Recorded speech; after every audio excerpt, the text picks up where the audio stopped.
EBS 교육방송 프로그램 중에 월요일부터 금요일까지 저녁 8시 40분에서 9시 반까지 하는 세계 테마 여행이라는 프로그램이 있습니다.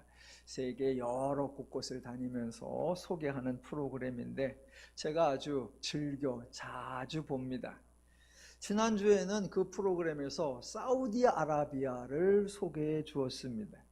중동 지역을 소개해 주어서 제가 아주 집중해서 열심히 봤습니다.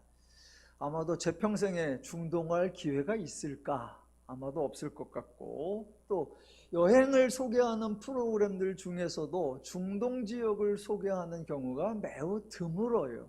그래서 또 집중적으로 봤고, 또 구약 성경의 배경이 되는 지역도 포함하고 있기도 해서 아주 주의 깊게 화면에 나오는 거 하나도 놓치지 않으려고 막 구석구석을 아주 제가 열심히 집중해서 보았습니다. 저는 도시나 인위적 조형물보다는 원래 그대로의 자연을 훨씬 더 좋아하는데, 그 프로그램에서 사우디아라비아의 사막도 나오고 바위산도 나오고 참 멋있었습니다. 물론 도시도 나오죠. 그래서 인간이 만들었거나 지었거나 세웠거나 하는 크고 멋지고 웅장한 작품들도 있지요. 흔히들 걸작이라느니 역작이라느니 그런 표현을 사용하기도 하는데, 저는 그래도 하나님이 만드신 천지만물이 가장 멋있다라고 생각을 합니다. 우리나라에도 하나님의 작품이 많아서 제가 그 작품 보느라고 월요일에 산을 다녀오곤 합니다. 프로그램 중에서 사우디아라비아의 전통 가옥을 방문해서 그들의 전통 음식, 전통 의복 그런 것들도 소개해 주었는데, 그냥 제 생각에는 집 구조가 매우 좀 독특했습니다. 우리나라나 동양 그리고 서양에서 자주 보는 그런 식 구조하고는 좀 많이 다른 것 같았어요.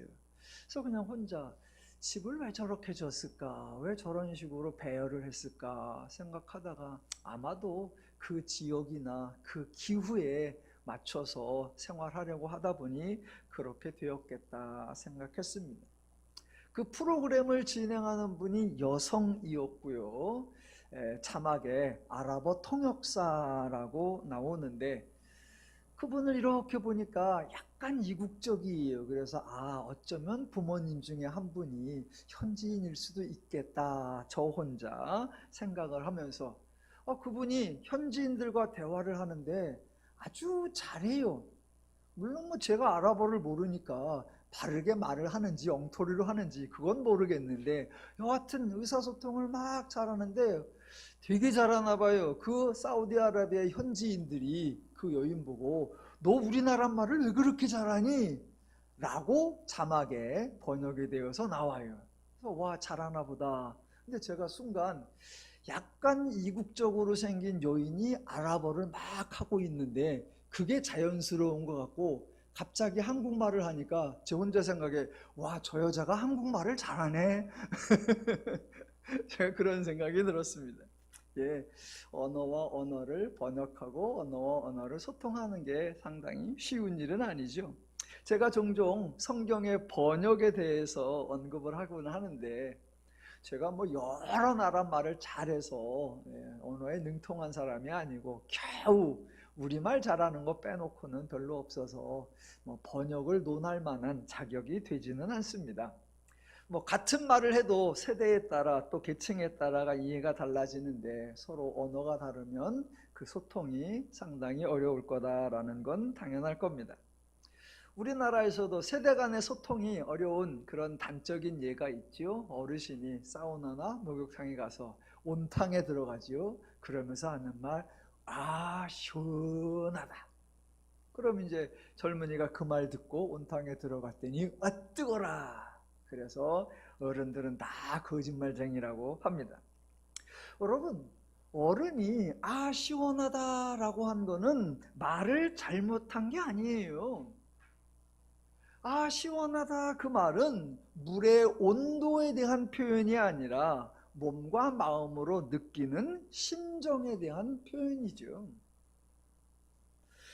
외국 영화를 보면 종종 어떤 사람이 난감한 상황 또는 불편한 상황, 예상치 못한 상황을 만났을 때 Jesus Christ라고 말하는 것을 듣습니다. 영어로 하는 영화를 보면 영어가 하나도 안 들려요. 그런데 제가 목사라서 그런지 간혹 그 지저스 크라이스트 그거는 들려요. 예, 지저스 크라이스트 지독히 기독교적 인물이죠. 하지만 그 영화에서는 전혀 종교적 언어로 사용하는 게 아니고 당연히 신앙적 의미를 내포하지도 않습니다. 그러니까 성경의 언어, 성경의 표현에 대해서도 이런 구분이 꼭 필요합니다.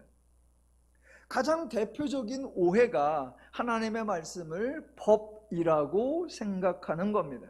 하나님이 명령하셨다, 하나님이 규정을 만들어서 지시하셨다, 그러니 인간은 준수해야 하고 그렇지 않으면 하나님이 심판하여 상벌을 내리신다라는 생각이 정말 심각한 오해입니다.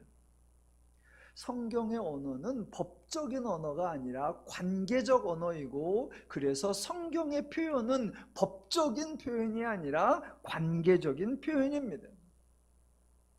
하나님과 인간이 상호 인격적 관계를 맺었기에 법이 등장할 필요가 없고, 인격적 관계가 법적인 제도를 통해서 유지되고 운영되는 것이 전혀 아닙니다.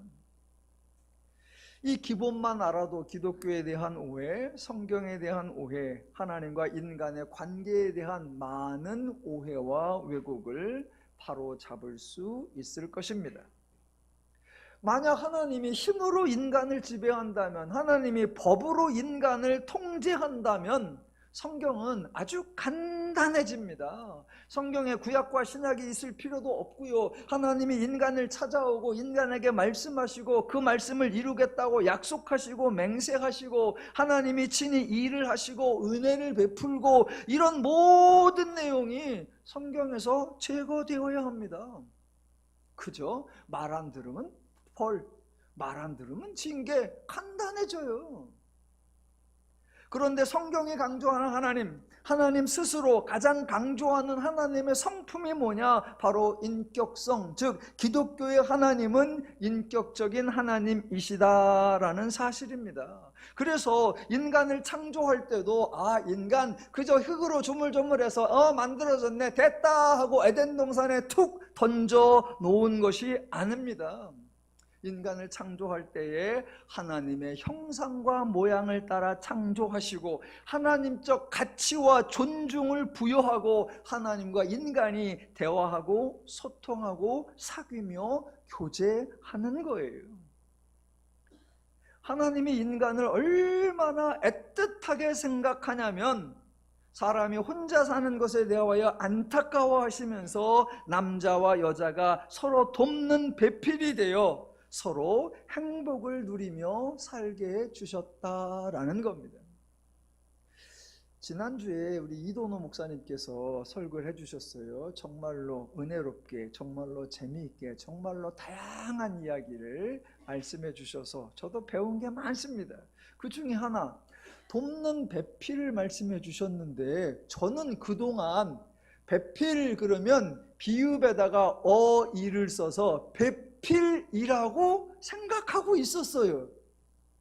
근데 설교 중에 목사님이 돕는 배필 그러길래 본문을 이렇게 봤더니 비읍에 아이, 배필이에요.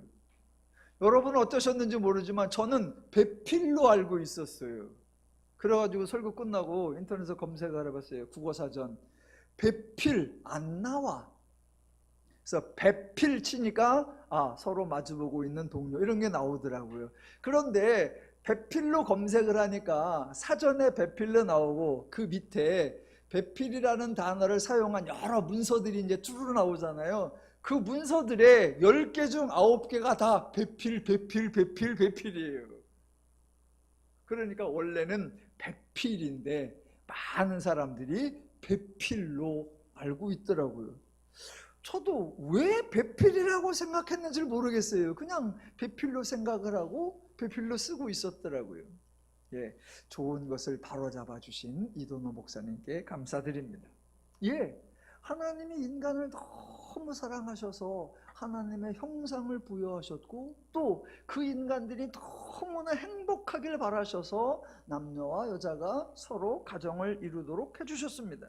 예, 하나님의 형상을 따라 창조하셨다는 것이 하나님이 인간에게 부여할 수 있는 최고의 가치를 주셨다는 것이고, 남자와 여자가 행복을 누리며 살게 하신 것이 하나님이 인간에게 바랄 수 있는 최고의 기대를 나타내 준 것입니다. 하나님이 이렇게 인간을 존중했기에 그 인간이 죄인이 되어 행복을 상실하고 서로 불평하고 책임 전가하고 시기하고 질투하고 경쟁하고 마침내 죽고 죽이는 불행한 삶을 사는 모습을 보고 안타까워하시는 거예요.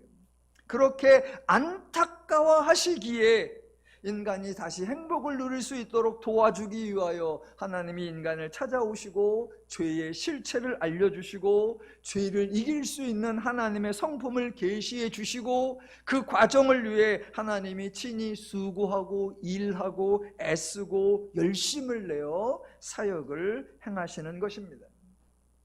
우리 하나님의 이렇게 숭고한 내용은 온데간지 없이 사라지고 너무나 천박하게 하나님이 법을 정하고 인간에게 지키라고 명령했고 지키지 않는다고 해서 심판하여 형벌을 내린다라고 주장하는 것, 예, 단지 이건 오해다 또는 왜곡이다라고 표현하기에는 너무 치명적입니다. 요즘 유행하는 폭삭 속았수다 보고 계십니까? 저도 OTT가 없어가지고 그냥 동영상에서 짤막짤막하게 짤로 보고 있는데 사람들이 폭삭 속았수다를 너무 많이 보고 너무 좋아하더라고요. 그래서 저도 잠깐 봤어요. 이렇게 보니까 그냥 보니까 저절로 눈물이 나대요. 보셨나? 뭔지 모르시는 표정들이 많으시네. 예, 저절로 마음이 찡해지고 저절로 눈물이 나더라고요. 왜 그러느냐? 예, 그 안에 드라마 속에 사랑이 있기 때문이에요. 남편과 아내, 부모와 자녀가 서로를 존중하는 모습이 담겨 있기 때문이에요. 지난주에 우리나라 대통령이 파면되었습니다. 우리나라 권력 1위인데 사람들에게 비난을 많이 받았었습니다. 왜요? 국민들이 목숨을 잃는 대참사가 일어났었는데 전혀 공감하지 않았었기 때문입니다. 지도자가 백성을 존중하는 모습을 보여주지 않았기 때문입니다. 인간끼리도 이런데 하물며 하나님이 인간을 존중하지 않는다면, 인간을 향한 사랑을 보여주지 않는다면, 그저 창조주라는 권력에 근거하여 법으로 인간을 지배한다면 인간에게서 섬김을 받을 수 있을까요? 그런 신을 인격적인 분이라고 표현할 수 있을까요? 하나님은 인간을 존중하기에 인간을 위하여 열심으로 사역을 행하셨습니다. 하나님이 행하신 사역은 어쩌다 보여주기식으로 한 번 행한 것이 아니라 인류 역사 내내 행하신 사역이요, 하기 싫은데 사진 찍기 위해서 억지로 한 사역이 아니라 전심으로 인간의 삶의 현장에서 리얼하게 행하신 사역이요, 즉흥적이거나 충동적으로 행하신 것이 아니라 하나님이 뜻을 세우고 순서와 절차에 따라 모든 과정을 성심을 다해 하나하나씩 이루어가신 사역입니다. 그 하나님의 사역의 모습이 오늘 본문에 소개되어 있습니다. 히브리서 12장 18절로 29절까지는 제가 보기에 한 4번에 걸쳐 서로 대조되는 내용이 나옵니다. 전혀 다른 내용이 4가지가 나오는 게 아니라 동일한 내용을 다양한 표현으로 4번 반복해 주는 것이 나옵니다. 그 중에 오늘은 한 가지를 살펴볼 텐데, 자, 오늘은 18절로 24절까지만을 볼 겁니다. 대조가 되는 것, 18, 19절 중에 19절 중간에 이런 게 나옵니다. 너희는 어디에 잃은 것이 아니라 라고 나오고, 22절로 24절의 내용인데 서두에 너희가 잃은 곳은 이라고 나옵니다. 즉 장소 또는 상황이 대조가 되어 나오죠. 19절 중간에는 잃은 것이 아니라 라고 나오고 24절에는 너희가 잃은 곳은 이라고 해서 19절에는 이르지 않았구나, 22절에만 이르렀구나가 아니라 19절에도 이르렀고 22절에도 이르렀습니다. 사실은 시간적 간격을 두고 두 곳 모두 이르렀던 것이에요. 그런데 19절에는 잃은 것이 아니라 라고 나오고 22절에는 잃은 것이다 라고 나옵니다. 자, 먼저 이르렀던 곳, 그것에 대한 소개가 18절과 19절에 나오는데 제가 읽어볼 테니까 이게 어느 때 이야기인가, 어디에 이르렀다는 얘기인가 생각해 보시기 바랍니다.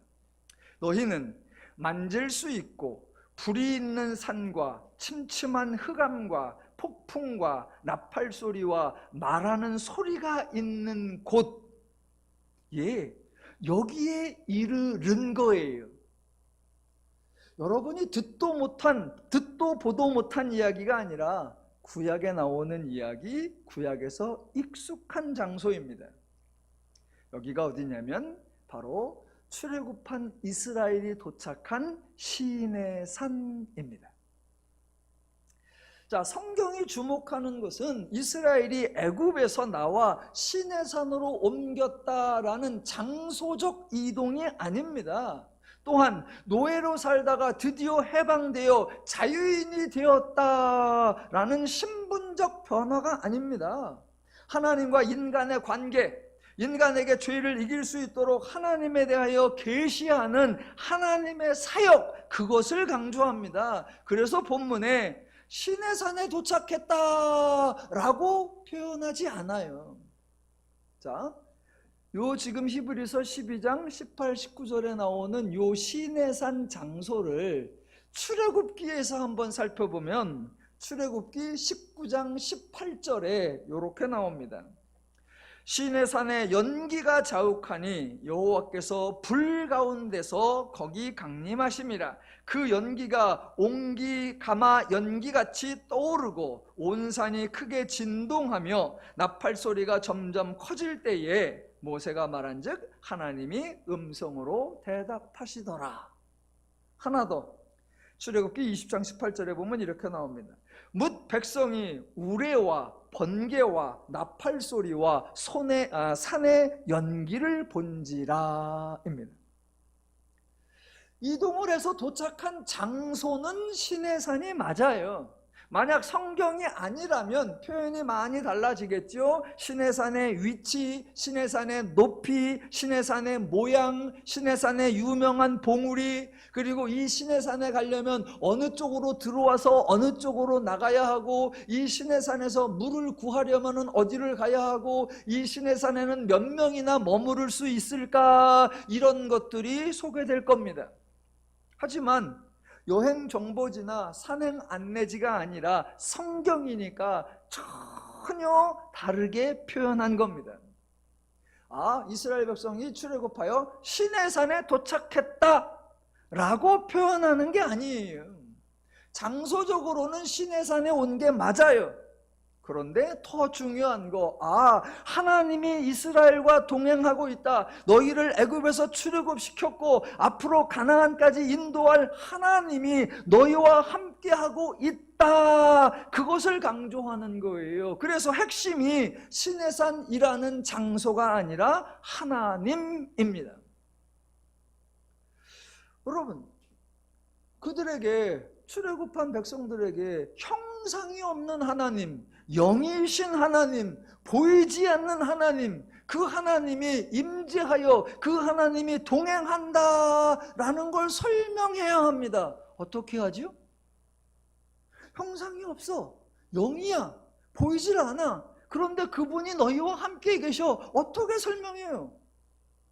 그래서 사람들이 생각하는 거하고는 다르게 평상시에는 나타나지 않는 뭔가 신이 등장한다면 이런 거일 수도 있겠다라고 생각하는 모습, 즉 불, 흑암, 폭풍, 나팔, 연기, 소리 이런 것으로 성경에 표현한 거예요. 그러니까 지금 이스라엘은 애굽에서 나와 시내산에 이르렀습니다. 하나님이 임재하여 이스라엘과 동행하고 있습니다. 그렇다면 이 순간 이스라엘 감동해야 하고 환호해야 하고 감사해야 하지요. 왜? 먼저 자신들의 상황이 달라진 것에 대하여 감격하고 기뻐해야죠. 드디어 바로의 통제를 벗어났죠. 지긋한 노동을 이제 중단했죠. 말 그대로 새로운 곳에서 새로운 삶을 시작할 수 있게 되었으니 희망과 기대에 가슴이 벅차야죠. 게다가 애굽의 잡다한 신들을 모두 물리치고 당당하게 출애굽하여 새로운 곳에 도착하게 한 그곳에 하나님이 여전히 함께하여 자기들과 동행하고 있다는 사실, 너무 감격해서 자신들이 할 수 있는 모든 표현을 다해서 하나님을 경의를 표해야죠. 그런데 이스라엘은 그런 반응을 전혀 보이지 않습니다. 자, 그들이 시내산에 왔는데 시내산이라는 장소보다 하나님이 너희와 함께하고 있어 라는 걸 보여주기 위해서 불과 흑암과 폭풍과 연기와 소리와 그걸로 함께해요. 그랬더니 야, 평상시는 저런 게 없을 텐데 하나님이 우리와 함께하고 있는 게 분명하다. 하나님이 저런 모습으로 나타나고 계시는구나. 감격해야 하는데 반응이 오늘 본문 19절에 나오는 대로예요. 그 소리를 듣는 자들은 더 말씀하지 아니하시기를 구하였으니 이는 짐승이라도 그 산에 들어가면 돌로 침을 당하리라 하신 명령을 그들이 견디지 못함이라. 그 보이는 바가 이렇듯 무섭기로 모세도 이르되 내가 심히 두렵고 떨린다 하였느니라 입니다. 이런 구절, 이런 표현이 사람들에게 참 오해를 많이 만들어냅니다. 성경이 왜 이렇게 표현했는가를 알아야 돼요. 자, 성경적 표현으로 한다면 당시에 출애굽한 이스라엘 사람들, 시대와 지역적으로 표현한다면 고대 근동의 사람들, 종교적 표현으로 한다면 죄인들, 이들은 하나님에 대하여 전혀 알지를 못합니다. 기본적으로 신 그러면 일단 형상이 있어야 되는데 하나님은 형상이 없습니다. 그러니까 하나님의 임재를 인식하지 못하고 하나님의 동행을 알아채지 못해요. 하나님이 어쩔 수 없이 저들의 눈높이에 맞춰주려고 아까 말씀드린 대로 신이 등장한다고 여겨지는 현상들을 하나님이 나타내세요.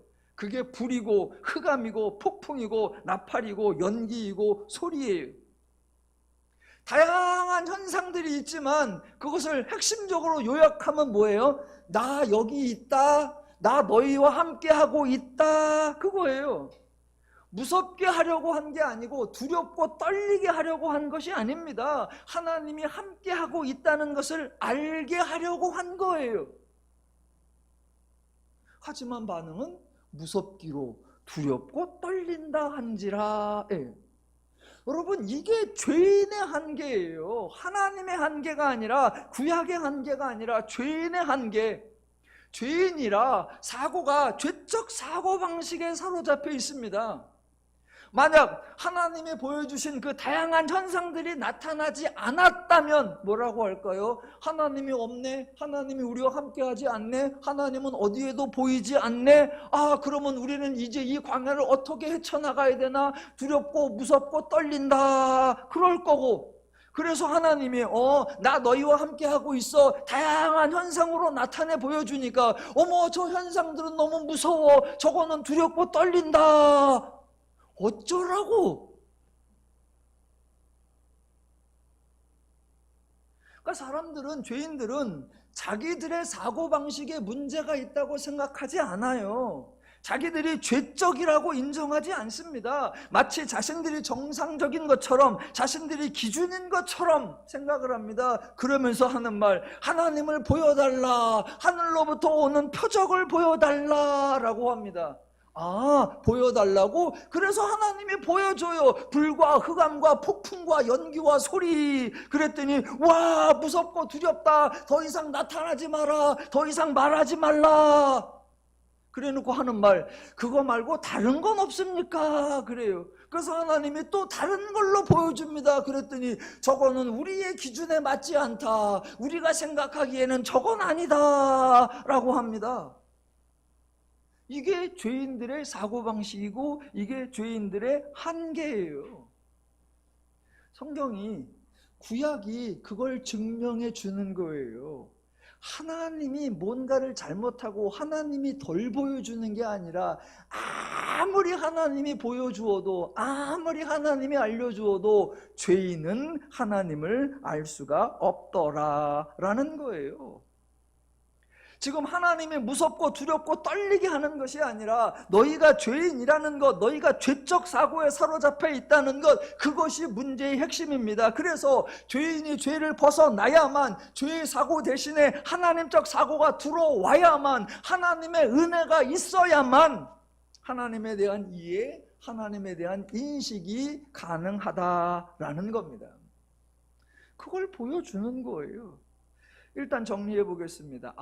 18절은 출애굽 때의 이스라엘 백성의 이야기인데, 이스라엘은 잃은 것이 아니라가 아니라 장소적으로는 시내산에 이르렀다, 내용적으로는 하나님의 임재에 이르렀다라는 거예요. 그것을 성경은 잃은 것이 아니라라고 표현하고 있습니다. 구약이 출애굽, 광야, 가나안의 이야기를 길게 소개하죠. 왜 이렇게 소개하느냐? 인간들의 모습, 죄인의 모습을 소개하는 거예요. 아마 오늘날도 이스라엘 백성들이 했던 것과 똑같은 일들을 하고 있을 겁니다. 마치 자기가 애굽에 있는 것처럼, 그래서 어렵고 힘든 노동에 시달리고 있는 것처럼, 여러 가지 곤고한 상황에 처해 있는 것처럼 여길 거예요. 그러니까 하나님 앞에 간절히 부탁을 합니다. 제발 벗어나게 해달라고, 이 상황을 변하게 해달라고, 이 조건, 이 환경, 이 처지, 이 신분, 이 상태를 바꾸어 달라고 하나님 앞에 부르짖습니다. 하나님이 응답하셔서 전적인 은혜로 인간이 맞이할 수 있는 가장 놀라운 변화를 맞이했습니다. 그걸 보여주는 거예요. 이스라엘을 통해서. 마치 이스라엘이 신데렐라가 된 것처럼, 백마탄 왕자를 만난 것처럼 노예에서 벗어났고, 노동에서 벗어났고, 바로의 압제에서 벗어났고, 자유민이 되었고, 새로운 땅을 얻었고, 새로운 삶을 살게 되었습니다. 인류 역사에서 이렇게 큰 은혜, 이렇게 획기적인 변화를 경험한 사람도 많지 않을 겁니다. 와, 하나님 앞에 자신의 변화를 기대해서 이렇게 놀라운 변화를 체험하다니. 그러면 그 다음은 어떻게 해야 되죠? 와, 기도한 것이 다 이루어졌으니 뭐 해야죠? 행복해야죠. 신나야죠. 기뻐야죠. 서로 즐겁게 살아야죠. 그런데 광야에서의 삶은 어땠습니까? 온갖 불평, 불만, 투성이었습니다. 아니, 그렇게 간절히 바라던, 애굽에서 기도하던 것들이 다 이루어져서 새로운 장소에, 새로운 신분에, 새로운 처지에, 새로운 환경에, 새로운 조치에 됐잖아. 이제 뭐가 더 부족해? 서로 이해하고 사랑하고 섬기면서 기쁘고 즐겁고 신나게 살아야지. 그래서 광야에서 그들이 늘 노래했더라, 춤췄더라, 행복했더라 나왔어야죠. 응답 받았잖아. 은혜 받았잖아. 그런데 광야에서 어떻게 했다? 불평불만투성이. 그들이 가나안에 들어갔죠. 가나안에서 어떻게 살았습니까? 여전히 사사기에 이제 그런 얘기가 나오는데, 사사기에 이제 17장부터 후반부에 가면 뭐 합니까? 음란한 이야기, 내분이 나는 이야기, 비난과 살인과 전쟁 이야기. 그러니까 삶이 곤고해져. 또 뭐라고 한다? 하나님이 처지를 변화시켜 주시옵소서. 하나님이 또 들어서 응답해줘요. 구원해줬어. 그렇게 구원해줬으면 행복하게 살아야지. 그랬더니 또 배신과 살인과 갈등과 전쟁과 곤고해. 하나님 우리를 불쌍히 여겨주셔서 변화시켜 주시옵소서. 그래, 내가 듣고 응답해주마. 구원자를 통해서 또 이스라엘에게 평안을 주었더라. 그러면 행복해야지. 그랬더니 또 시기와 또 질투와 또 갑질과 또 싸움과. 사사기에만 그 얘기가 12번이 반복되는 거예요. 구약 내내 그게 반복되는 거고 오늘도 세상에서는 계속 반복되는 거예요. 이거 해결해 주세요. 기도해서 해결해 주었어. 그랬더니 저 집 갖고 또 쌈박질을 해. 그러면서 또 한 말 해결해 주세요. 해결해 주니까 또 이쪽에 와서 엉뚱한 짓을 해. 예, 그 얘기가 계속 반복되는 것을 성경이 보여주는 거예요. 아, 죄인은 이런 다람쥐 쳇바퀴를 벗어나지 못하는구나. 그거에 비하여 우리 하나님은 참 친절하십니다. 그냥 친절한 게 아니라 인간을 철저하게 존중해 주기에 인간에게 한없는 친절을 베푸세요. 구약의 죄인들이 행하는 어리석음의 무한 반복, 그것을 하나님은 다 들어주시고 다 응답해 주시고 다 겪어내십니다. 하나님처럼 하면 인간의 삶이 행복해요. 그런데 사람들은 하나님처럼 안 해요.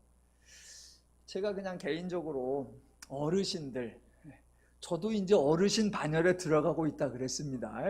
어르신들, 노인들, 스승들, 선생들, 인생 좀 오래 살았다는 분들, 그런 분들이 결코 해서는 안 될 말, 그냥 저 혼자 생각에 저런 말은 해서는 안 되는데 라고 생각하는 말이 뭐냐면, 야, 너 80년 살아봤냐? 너 100살 살아봤냐? 이 말이에요. 너 늙은이 경험해봤냐? 나는 젊은이 해봤다. 여러분, 이런 투의 말을 하는 게 가장 바보 같은 말이고 가장 어리석은 말이고 가장 쓸데없는 말입니다. 혹시 어른들 중에 그런 말을 하신다면 그것은 오래 살아서 존중을 받아야 하는 것이 아니라 인생 헛살았다고 비난을 받아야 합니다.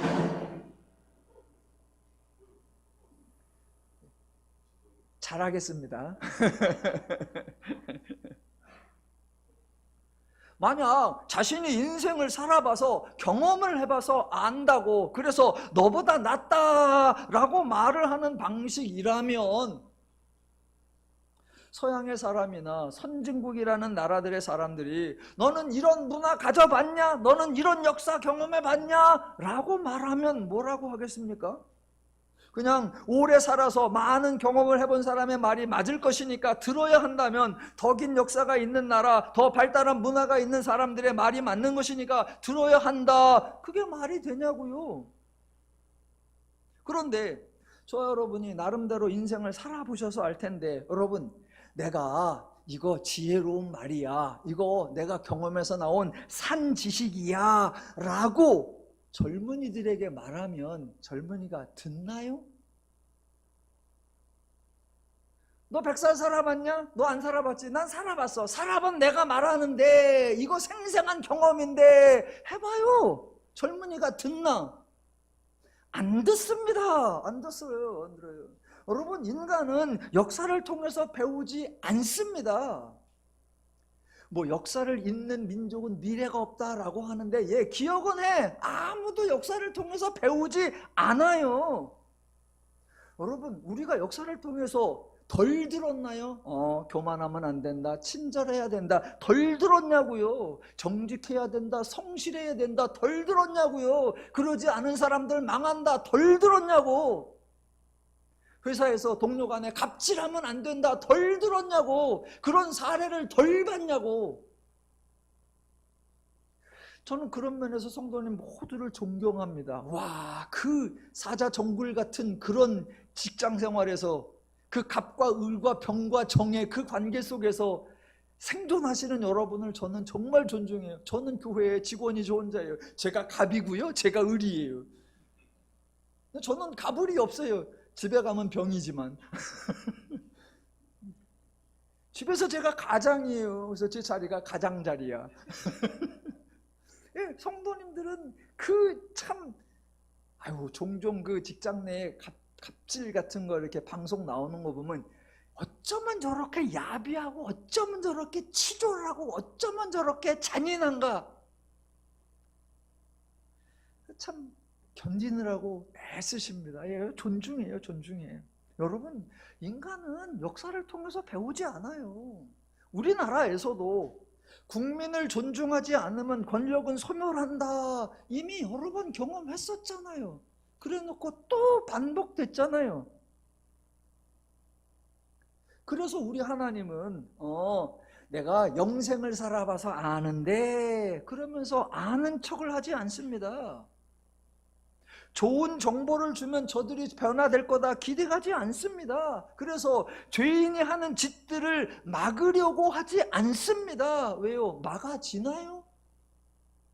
하나님과 인간이 싸우면 누가 이긴다고요? 인간이 무조건 이겨요. 하나님과 죄인이 싸우면 100대 0으로 죄인이 이깁니다. 왜? 하나님이 져주니까. 왜 져준다? 하나님이 이겨버리면 인간은 죽어요. 하나님이 아는데 내가 알아. 그러니까 내 말 들어. 다 너를 위한 거야. 그런 식으로 말하지 않고 그런 패턴으로 우리 하나님 일하시지 않아요.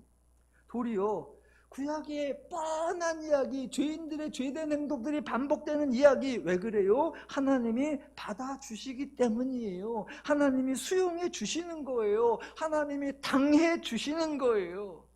그저 마냥 당하게만 한 것이 아니죠. 그때마다 응답해 주시느라, 은혜 주시느라 수고란 수고 하나님이 다 하시는 거죠. 그러니까 제발 우리 교회는 그런 분이 안 계십니다만 어른이라고 주장하지 말고 젊은이들에게 가르치려고 들지 말고 하나님이 하시는 모습을 보고 하나님이 하시는 사역을 보고 듣고 경험해서 하나님이 하시는 것처럼 하면 되는 거예요. 하나님은 아는 자라고 아는 척을 하시는 게 아니라 아는 자로서 아는 자의 역할을 하시는 거예요. 그냥 제가 개인적인 얘기 하나 해볼까요? 저는 이제 3대째 목회자 집안이라 그랬잖아요. 저희 작은 할아버님이 목사님이셨고, 저희 아버님이 목사님이셨고, 저희 작은 아버님이 목사님이셨고, 저의 사촌 형수가 목사였고, 제 사촌 형이 목사이고, 제가 목사이고, 저희 집안에서 집사니 안수 집사니 권사니 그런 거는 아예 취급을 안 합니다. 그래서 3대째 목회자 가정이라 직접 목회를 경험하기도 했고 간접적으로 목회에 대한 많은 것을 보고 듣고 경험했습니다. 그런 제 주변에 또 부모님 시대에 처음 신앙생활을 해서 그 부모님의 자녀인 그가 제1대 그 가정에서 최초로 사역자가 된 그런 경우도 있습니다. 본인이 사역자, 목회자 1호예요. 다 그런 건 아닙니다만 그렇게 부모님이 믿어서 그 아들이나 딸이 처음으로 사역자가 된 그런 가정이나 그런 사역자들의 특징이 있어요. 그 가정에서 목회자가 배출해 된 거에 대하여 매우 자랑스러워합니다. 우리 집에도 목회자가 나왔다. 당연히 목회가 잘 되는 것, 흔히 말하는 목회가 성공하는 것, 큰 목회를 하는 것에 관심이 많습니다. 왜? 그래야 우리가 예수 믿은 거, 그래야 우리가 신앙생활한 것이 잘한 거다라고 증명이 될 것 같으니까. 그런데 저희처럼 한 3대, 4대 이런 데는 집안에 목회자가 나왔다 신기하지도 않고 목회자를 배출했다 자랑스러워하지도 않아요. 저희 집안 분위기를 따지자면 목사 보기를 돌같이 하라. 그거예요. 그래서 목사 배출했다고 특별히 여기지도 않고 본인이 목회자가 되었다고 대단한 일을 한다고 생각하지도 않고 유명한 목회, 큰 목회 그런 거에 별 의미를 부여하지 않습니다. 대신 당대의 목회자가 된 그 목회자들이 관심을 못 받고 그들이 하지 않으려고 하는데 정작 필요한 거 그거를 해야 되지 않나라고 생각합니다. 제가 일반대학 졸업하고 신학교를 가겠다고 어느 날 딱 그랬어요. 그랬더니 저희 어머님이 목사 사모이신 저희 어머님이 제 손을 꼭 붙잡고 막 울면서 그러세요. 야, 네 아버지가 공무원 생활하다 그만두고 목회하느라 얼마나 힘들었는지 우리 가정이 얼마나 고생했는지 그거 모르냐? 그러면서 네가 또 신학교를 간다고 그러냐? 그래서 저도 엄마 손에 꽉 잡혀갖고 한마디를 했죠. 알죠. 아니까 내가 해야지. 모르는 사람이 설컥 목사한다고 했다가 어려운 일 당하면 얼마나 힘들어 하겠어. 근데 우리는 아니까 그런 일을 당하면 그럴 줄 알았어. 얼마나 수월해. 아는 사람이 해야지요. 그랬더니 우리 어머니 손을 확 넘어서 버럭 성질을 내세요. 그리고 세월이 지나서 제가 이제 목사 안수를 받는다고 하니까 저희 어머님이 또 최선을 다하면서 야, 목사가 되면 꼭 기억해라. 그게 뭐였어요? 앞으로 목사 말은 절대 믿지 마라. 선배 목사가 후배 목사 붙잡고 키워줄게, 앞으로 교회를 물려줄게, 어떻게 해줄게, 그딴 말 아무것도 믿지 마라. 그래서 제가 그랬죠. 명심할게요. 지금까지 명심하고 있습니다. 그 다음에 이제 목사 안수 받고 나서 이제 개척을 한다고 했어요. 개척을 해요. 이제 개척을 해서 이제 한참 몇 년 지나니까 명절에 모였는데 저희 어머님이 또 저를 붙잡고 그래, 교회는 좀 잘 되냐? 예. 그래? 그러면 교회가 돈 좀 모았냐? 교회가 옆에 땅이라도 사고 뭐 건물이라도 어떻게 구입하고 뭔가 됐냐? 걱정이 되시죠. 그래서 제가 그랬죠. 뭘 그런 걸 해요.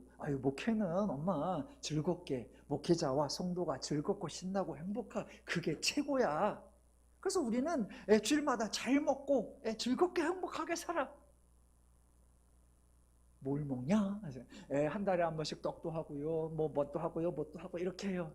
근데 저희 어머님 표현대로, 제 말이 아닙니다. 저희 어머님 표현대로 니네 교회는 먹어조지냐?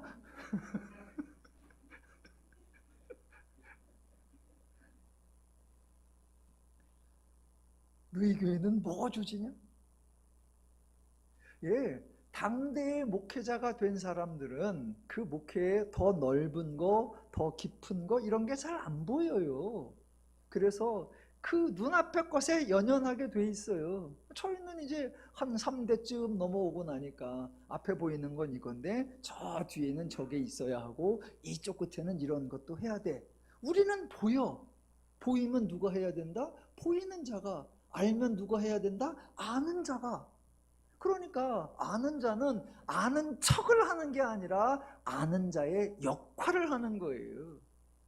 그러니까 제가 3대째 목회자라고 해서 1대 목회자가 같이 모여놓고 너희가 2대 목사의 심정을 알아?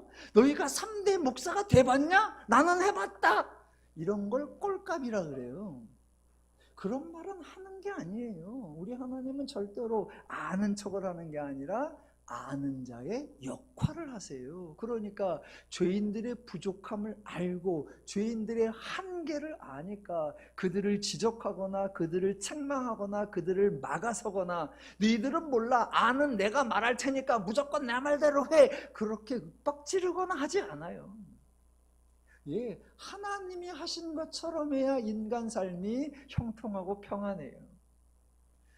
제 얘기를 살짝 했습니다만 저희 교회에도 신앙의 연조가 있으신 분들이 많이 있죠. 그래서 참 감사해요. 왜 세밀하게 보살펴 주세요. 어느 누구도 저희 교회에서 아는 척을 하시고 나 20년 됐다, 나 30년 됐다, 나 뭣도 해봤다 그런 소리 내시는 분들이 없어요.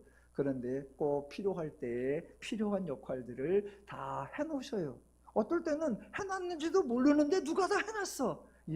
그 아름다운 섬김이 우리 교회를 유지하고 우리 교회를 지탱해 가는 거예요.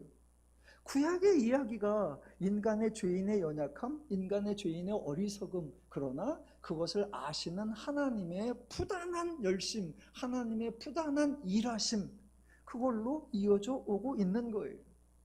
그래서 그 하나님의 사역이 구약에서 끝이 아니지요. 그래서 이스라엘이 출애굽하여 시내산에 이르렀는데, 정작 그곳에 이르렀는데 거기가 끝이 아니라 또다시 이르러야 할 곳이 있기에 이르렀음에도 불구하고 오늘 본문에 이른 것이 아니라 라고 표현하는 거예요. 이런 표현이 히브리서에 한 번 더 나옵니다. 다른 표현으로. 자, 이스라엘이 출애굽했죠. 시내산을 거쳐서 원래 조상들에게 약속했던 가나안 땅에 들어가죠. 여호수아가 앞장을 서서 온 이스라엘이 가나안에 도착을 했습니다. 이스라엘은 드디어 광야의 이동을 마쳤고 여행을 모두 마쳐서 가나안에 정착하여 안식을 하게 된 거예요. 그런데 히브리서 4장 8절을 보시면 뭐라고 기록되어 있느냐? 만일 여호수아가 그들에게 안식을 주었더라면 그 후에 다른 날을 말씀하지 아니하셨으리라. 그런즉 안식할 때가 하나님의 백성에게 남아 있도다. 아니, 여호수아가 가나안에 들어갔어요. 각 지파가 땅 분배도 다 끝냈습니다. 백성들 자기의 분깃 다 받았어요. 하나님의 약속 이루어졌고, 백성들 노예와 노동에서 벗어났고, 자유의 신분이 되었고, 자기 땅에서 안식하며 살게 되었어요. 여호수아가 안식을 주지 않은 것이 아니라 안식을 주었어요. 그런데 만일 여호수아가 그들에게 안식을 주었더라면, 마치 안식을 안 준 것처럼 표현해 놓은 거예요. 왜? 그게 끝이 아니기 때문에, 그게 최종이 아니기 때문에, 그것으로 궁극적 문제, 본질적 문제가 해결된 것이 아니었기 때문이에요. 예, 하나님이 잘못됐다는 의미가 아니죠. 하나님과 일 처리를 온전하게 하지 못했다는 의미가 아니죠. 하나님은 언제나 최상, 최고, 최적의 사역을 하시죠. 그런데 인간이 그 결과를 감당하지 못했다는 거죠. 하나님이 주신 안식을 인간이 누리지 못했다는 거죠. 하나님이 주신 은혜와 평안을 인간이 유지하지 못했다는 거죠. 하나님의 실수가 아니라 죄인의 한계라는 겁니다. 성경이 그걸 보여주는 거예요. 그렇다고 하나님이 죄인의 잘못을 지적하고 죄인을 핑계 삼느냐? 아니요. 하나님은 그 죄인의 한계를 인식하시고 죄인의 연약함을 끌어안으시고 또다시 하나님의 사역을 행하시죠. 참으로 우리 하나님 친절하기도 하시고 신실하기도 하시고 부지런하기도 하시고 게다가 지치지도 아니하시고, 예, 우리 하나님이 이런 분이라는 사실이 정말 감사한 거죠. 제가 기독교인으로서, 목사로서, 성도로서, 은혜 받은 자로서 사실은 하나님께 많이 죄송해요. 죄송해. 왜? 정작 하나님은 잘못하신 게 없어요. 정말 하나님은 인간에게 해를 끼친 적이 없어요. 정말 하나님은 인간에게 비난받거나 조롱받을 일을 하신 적이 없어요. 그런데 하나님을 믿는다는 사람들이, 하나님의 백성이라는 사람들이, 하나님의 은혜 받은 사람이라고 하는 그 사람들이 하나님을 소개하고 하나님의 영광을 드리고 하나님을 높인다, 하나님께 무엇을 드린다라고 하면서 하나님의 원리와 뜻과 다르게 행해요. 그래서 하나님은 욕먹으시면 안 되는데 하나님을 위한다는 사람들 때문에 하나님이 욕을 많이 드세요. 이번에 탄핵 사건과 관련해도 기독교가 참 부끄러운 일들을 많이 했어요. 기독교답지 않은 행동을 많이 했어요. 기독교가 그거를 회복하기 위해서는 참으로 많은 대가를 치러야 할 거다라는 생각이 듭니다. 예. 인간이 하나님을 도움이 될 수 있는 게 없죠. 인간이 하나님을 위할 수 있는 게 없고, 인간이 하나님을 높일 수 있는 게 없고, 인간이 하나님께 드릴 게 있는 게 없어요. 근데 우리는 툭하면 하나님을 위한데, 아마 대부분의 부모님들처럼 하나님도 속으로는 그러실 거예요. 바치긴 뭘 바쳐? 네가 하기는 뭘 해? 나 신경 쓰지 말고 너나 잘 살아라. 나 신경 쓰지 말고 너나 행복하라.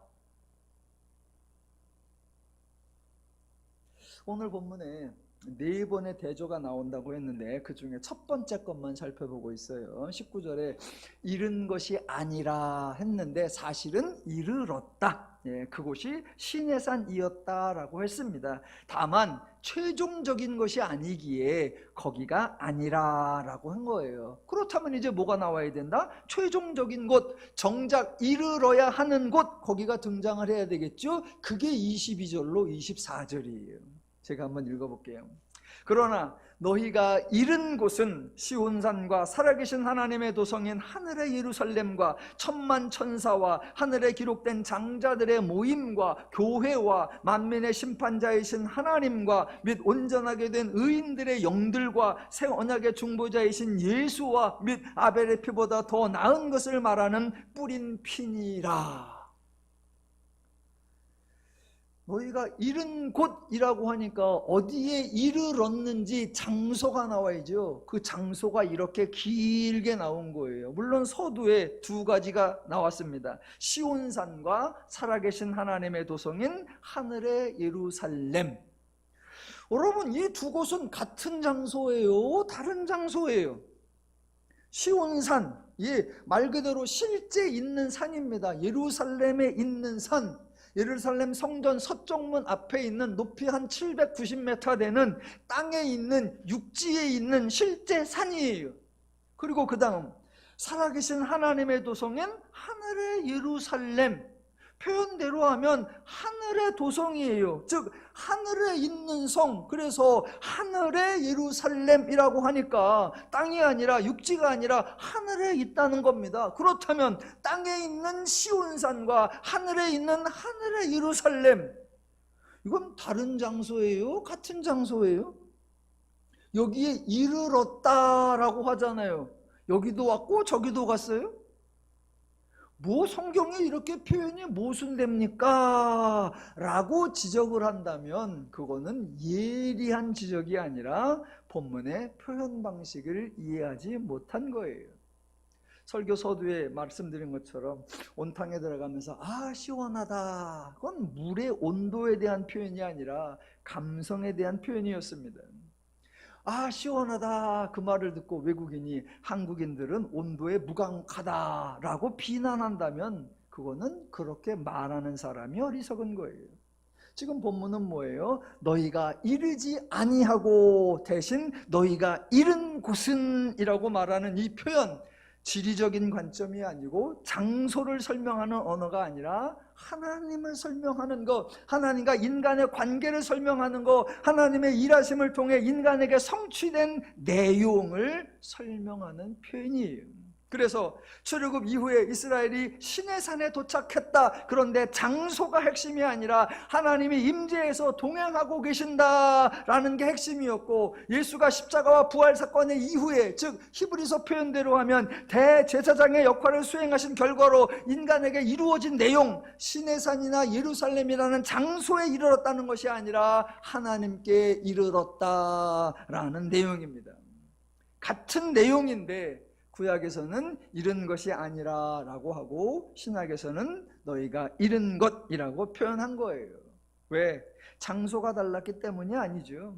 물론 출애굽기 이후에는 시내산에 이르렀고 십자가 이후에는 시온산에 이르렀기 때문에 장소적으로, 지리적으로는 서로 다른 곳에 도착했다고 말할 수 있습니다. 그러나 내용적으로는 구약에서도 하나님의 임재와 동행이 핵심이고 신약에서도 하나님의 임재와 핵심이 핵심입니다.